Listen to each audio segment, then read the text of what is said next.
এই সৌদা, সৌদা, কেমন আছো তুমি? বলো তো।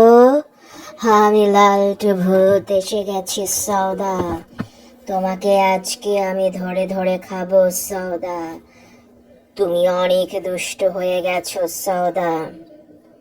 মনে রাখবে, দুষ্টু বাবুদেরকে লালটু ভূত ধরে ধরে খেয়ে ফেলে সৌদা।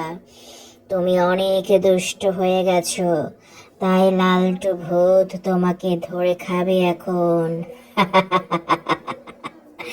তোমাকে কেউ বাঁচাতে পারবে না সৌদা।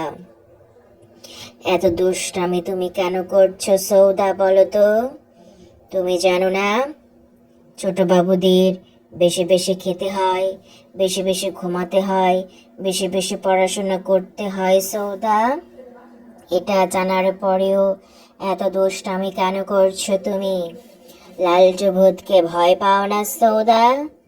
তুমি যখন রাতের বেলা ঘুমাবে, তখন লালটু ভূত তোমাদের বাড়িতে গিয়ে তোমাকে ধরে নিয়ে আসবে সৌদা।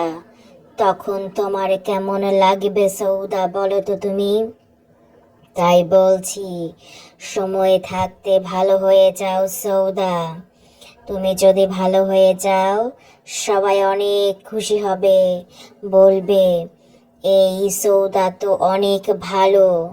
আমরা সবাই সৌদাকে অনেক ভালোবাসবো, অনেক আদর করব এখন থেকে। যখন সবাই তোমাকে আদর করবে, ভালোবাসবে, তখন সত্যি কথা বলো তো সৌদা, তোমার কেমন লাগবে? অনেক মজা লাগবে সৌদা, তাই না? মনে রাখবে সৌদা, ছোট বাবুদের বেশি বেশি খেতে হয়। বেশি বেশি খেলে তাদের গায়ে অনেক বল হয়, মাথায় অনেক বুদ্ধি হয়। তুমি কি চাও না তোমার মাথায় অনেক বুদ্ধি হোক?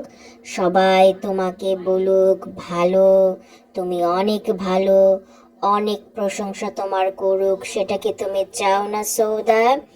তোমার মাথায় যদি অনেক বুদ্ধি থাকে, তুমি অনেক পড়াশোনা করতে পারবে, ক্লাসে প্রথম হতে পারবে সৌদা। আমার কথা মনে রাখবে। মনে রাখবে সৌদা, বাবা মা যেটা বলে সব সময় তোমার মঙ্গলের জন্য বলে।